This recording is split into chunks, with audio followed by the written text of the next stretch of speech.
Guys, happy Friday. Hope you're having a fantastic week. So, in the Bitcoin world, we saw a pretty sharp sell-off on 7th September, and it was a pretty huge candle that we saw.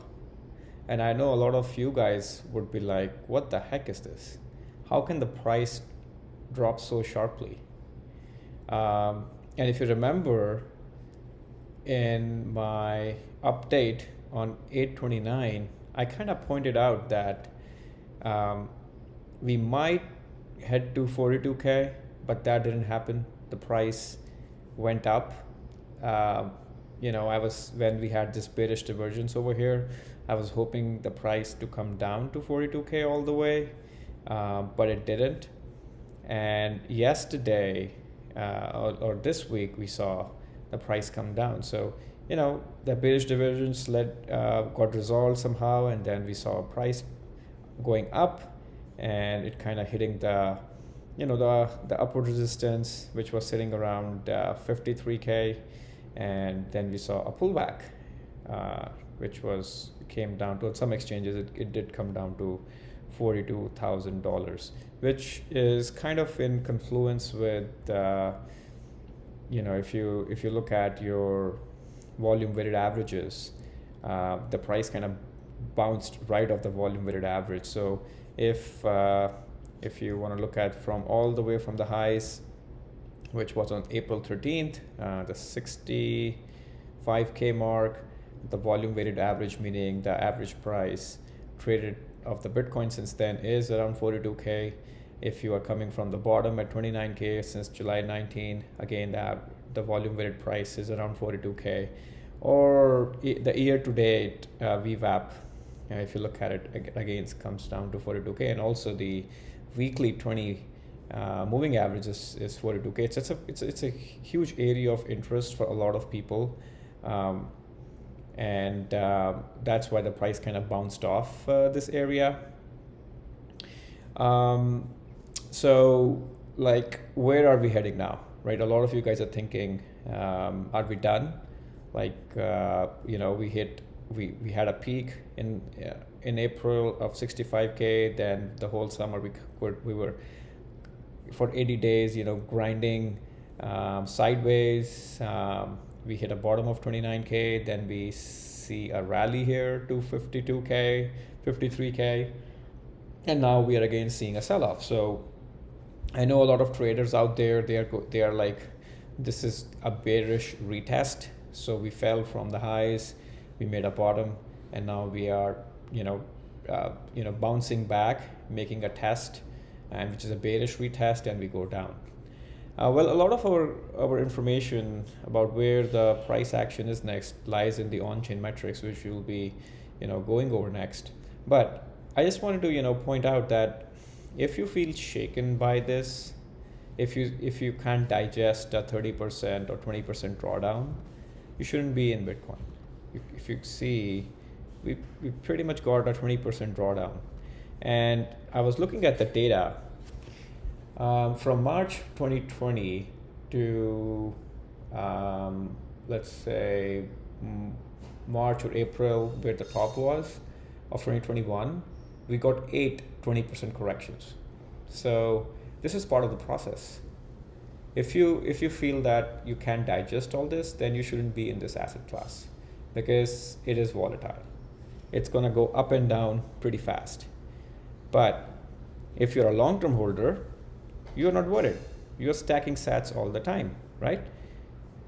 You stacked when it hit 29K, you stacked when it hit 36K, you stacked when it hit 42K, and you are just stacking all the time. So you know what the process is, and you know where the value would be in future, right? So definitely, if you look from a 12-month period, right? Today is 10th September, and on 10th September 2020, we were at around like $10,000. So we are already 4.5 times where we were 1 year back. If you don't like the gains, if you don't like 400% on your portfolio, you shouldn't be in Bitcoin, because that's what Bitcoin is. It goes up and down, but we are kind of looking at what is the average price we are stacking at, because we are long-term holders. We keep stacking whenever there are dips, whenever the market is in fear. As you can see, the crypto market, which got really greedy last week. Last week we were actually in extreme greed, and extreme greed is the phase where a lot of people come out and sell their coins. So that's one of the reasons why we got the drop is people got greedy and the market was overly leveraged. I wanted to I do have a graph on that. There was just massive amount of leverage in the system, and when people take on leverage, when people kind of do options trading in Bitcoin and it just hits an all-time high, it's again a warning sign, because the market is getting too bullish. And what you see after that is a major liquidation event, which is what we saw this week. We're at $8 billion. I think it's 2 billion or 8 billion. I don't remember exactly, but kind of like multi-billion dollars were wiped out because people were just taking enormous amount of leverage. So where are we heading next? Well, right now 42K is a strong area of support. A lot of volume weighted averages and MA20 weekly all coincide around $42,000. We have a nice volume shelf building up here in this area since the bottom, so I would expect us to hold $42,000 worst case. I don't see us dropping further. Let's say if the average the volume weighted average price since the drop of May 18th is around 38K. We may come there, but I doubt it. The average price since the breakout we saw on July 26, 2020, it's around $33,000, and the average price of Bitcoin traded since kind of when we came all the way up from this March crash, is around $30,000, and that's the halving price. So since the last halving, the average price traded for Bitcoin is around $30,000. So I think we will hold 42K area. Worst come we come down to 8K, but I think we are going up. This is again after an 80% move we saw from 29K to 53. It's a pretty massive move we saw, right? You have to expect a 20% correction at some point, right? After 80% move up, it's a 20% down. It's not end of the world. It's not end of the story. It's not going to zero, right?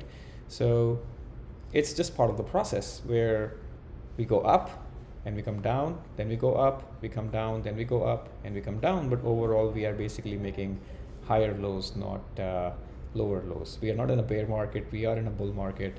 If you kind of zoom out the picture and look at from like a monthly basis, right? We had a very sharp rally from October till April, where we went from around 10,000 to 65. We pulled back 50%, and now we are again climbing up. So if you zoom out, you can clearly see we are again back up, going up. Now let's look at some on-chain stuff, which I thought was pretty interesting stuff happening. So since this sell-off, so let's see, in last 1 month, right? This darker line is the percent balance on exchanges, and your thinner line is the price. And as you can see here, since this sell-off, people are still stacking. exchange balance continues to grind down. What does that mean? That only means that exchanges are getting low and low on their balances. Less and less Bitcoin is being transferred to exchanges to be sold. Yes, there are people on exchanges trading among themselves and driving the price down, but there is no big seller, no hodler coming with thousands of coins and dumping in the market. We don't see any action like that, confirmed by the exchange net position. As you can see, the exchange net position continues to grind down, which means there is less and less Bitcoin available in the markets to be bought. People are just playing games with each other, selling, looking at the charts. The technical guys, TA guys, traders, they don't look at on-chain stuff. They're just looking at the charts, and if the chart looks bearish, they will keep driving the price down until a buyer comes in and wants to buy a lot of coins, or suddenly there are just buyers interested in the market because they are paying attention to all kinds of data, and suddenly what you see is a huge volume spike where the price just rallies, like you saw when we hit 29K mark. We were in a massive accumulation in this zone where long-term hodlers were buying aggressively, but still the price kept grinding down. It kept grinding down, right? And suddenly, there was not enough to be bought, and what we saw is a huge volume spike. As soon as this candle on July 21st was formed, I saw a lot of traders going bullish, and when traders got bullish, everyone wanted to take position. And what we saw from there is a huge rally in price. And this is how it is, right? So right now, what we are seeing is basically, again, same kind of action where long-term hodlers are buying, and at some point after we are done with this whole consolidation, a point will come where we'll be done and just not enough Bitcoin to be bought, and then what you will see is a huge rally of price going up. So that's that. Somebody asked me, if there are any charts or metrics to look at to see where are we in this whole cycle. So I had this realized hodl ratio, and you can see here in the past bull run. So if you look here in 2013 run, right, we hit this band. In 2017 run, we hit this band, and you can see here we have not yet hit this area. So your green zone of below is your bottom, and the top zone over here is your top. And you can see here we are far away from the top when you look at the realized hodl ratio.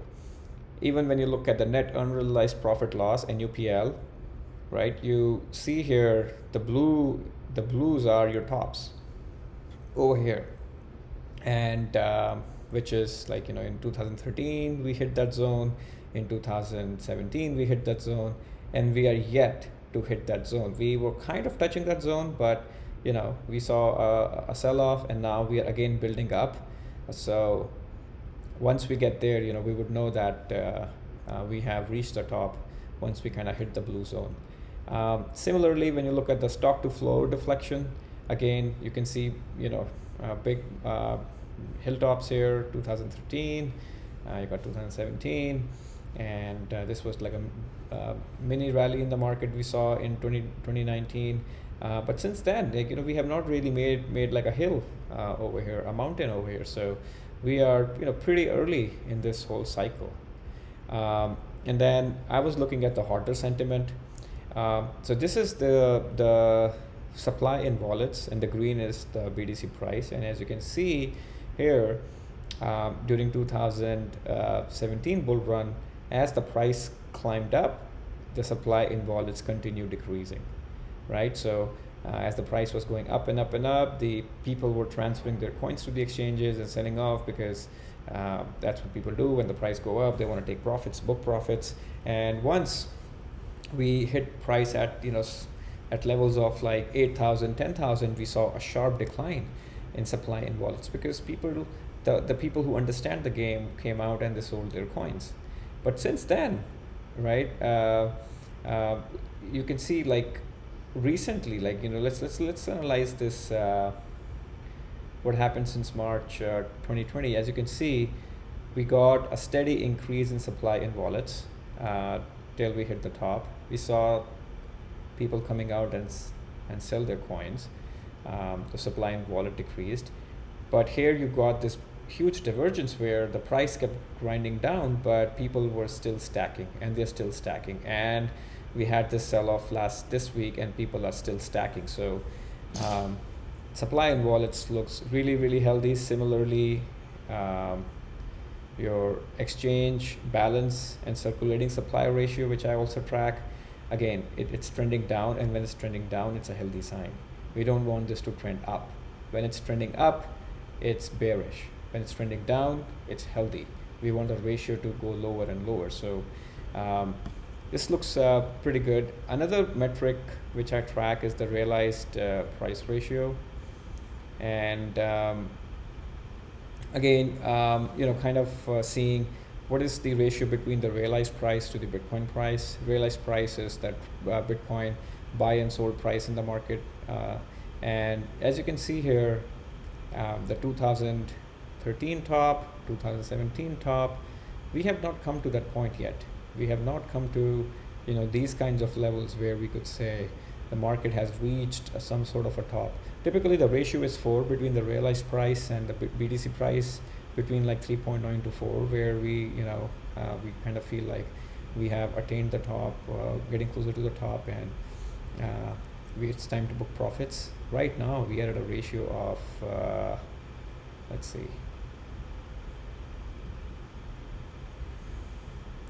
we are at a ratio of like 2.21, right? So even just by realized ratio, if I were to do like a 4x, right, of the Bitcoin price, of the realized price, sorry, the ratio, we should be at 80K for us to say it's a top. And a lot of people would be interested in selling, but we are not at $80,000. We are kind of like a half mark, a little more than half mark, which is $46,000. So a lot of ground to cover for us. I think in next coming months, right now we are in September. I think we are going to look at a the double pump situation, where, as you can see, in May 13 we got some consolidation and then we rallied up sharply. I think we might be forming a structure similar to that, where we got this rally and then we got this consolidation, and then we continue to grind higher to whatever that price is, whether that is 250, 275, 300, 200, something like that. I think it's going to grind higher. Let's look at some Twitter stuff. I keep tweeting interesting stuff that I find. Follow me at BTC Price Action 8. That's my Twitter handle. I keep posting interesting stuff that I find in this Bitcoin world.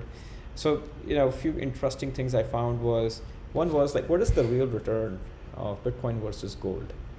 And you can see here we had a minus 80% in last 12 months, Bitcoin versus gold, right? And even if you look from like last 1 month, 3 months, 5 years, right, Bitcoin beats gold at any point, right? You could look at the return of Bitcoin over last 12 months, 376.34%, right?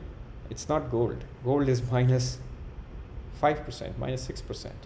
So if you're a gold hodler, I feel sorry for you. Another cool thing which I saw is, just to put some perspective out there for you guys, is what was the cost of living in 1970? A new house, $23,450. Can you imagine buying a house for $23,450? Average income $9,400, right? Can you imagine living on $9,400 today? A new car, $3,450. I think even the cheapest car today will cost you around $12,000, $13,000. Gasoline, 36 cents. Boy, we are right now at $5, right? Or wherever you live, I don't know, but I think in my area it's costing me around like $4.50, right? Bread, 25 cents. Even the cheapest bread will cost you today like $2.50. So in last 50 years, the prices have gone up, which only tells you that the inflation which the real inflation, which is around 5% every year, it's just going up and up, and in the last 12 months we have seen a rapid increase in inflation. El Salvador made Bitcoin legal, and now you can buy coffee with Bitcoin. I saw a lot of cool videos from El Salvador, people posting buying Starbucks, buying McDonald's burger, which is really cool. Now Starbucks, McDonald's, they have integrated Lightning Network. So if they were to roll out to other countries, it will be easier, I hope, for them, because they don't have to start from scratch. They already have a base in El Salvador to use, the code base to roll it out to different regions. So that's pretty encouraging. So if other countries like Panama, Argentina, Brazil, Ukraine, right, if they want to make this a legal tender, it will be a less of a curve for them to release new software which can accept Bitcoin. Ukraine legalized Bitcoin slowly. More and more countries are legalizing it. A lot of interest coming from, especially from developing nations, where they're seeing their currency collapse. This is their way out from poverty, from not realizing on US dollar, which is again getting devalued, just because we have just printed so much money in the last 12 months. And before I sign off, I just want to show you the M2 money supply stock. I don't know if you have what this is. This is the total amount of money the US government has printed, and let's look at the yearly chart, and it's just phenomenal the way it looks, right? It just keeps grinding higher and higher, and since 1981 we have printed, I don't even know how to count this crazy number, but we have printed almost 1200% money, right? Since 1981, the money supply has increased by 1200%, and in last from 2020 till now, we have increased the money supply by 32%, and that's your real inflation, guys. If you are looking at a number posted by the government that our inflation rate is 5% or 2% or 3%, that's all bullshit. Our real inflation rate is 34%, because we track inflation by number of dollars printed by the US government out of thin air. And if they keep printing like this, that means the currency will keep getting devalued, and smart investors will keep buying assets like real estate, Bitcoin, even like stock market, S&P 500, right? Because they need to save their money from inflation. No one wants to see their money getting devalued by 34%. If you were holding all your money in your checking accounts or saving accounts, where you get like 0.01%, or for a saving account maybe like 0.5%, if you are with a good bank, you still lost a ton of money, because the real inflation is 34.42%, and the government continues to print. They have not stopped printing money. Their agenda for next few years is to keep printing, even for this year. As you can see, this is starting January. Even this year itself, they have printed, they've increased the money supply by, let's see, this is January, by 7%, and they will continue to do so. So I wanted to leave you with this thought. Think about it. If you have any questions, you can tweet me. If you know me personally, you can WhatsApp me. Subscribe to my channel. I heard from some people that they didn't get the notification last time. I'm posting weekly videos here. Every Friday I post an update, so subscribe to the channel, press the bell icon so you get notified whenever I upload the video, and follow me on Twitter so you can follow along what's happening in the Bitcoin world, in the financial world. Thanks a lot, and see you next week.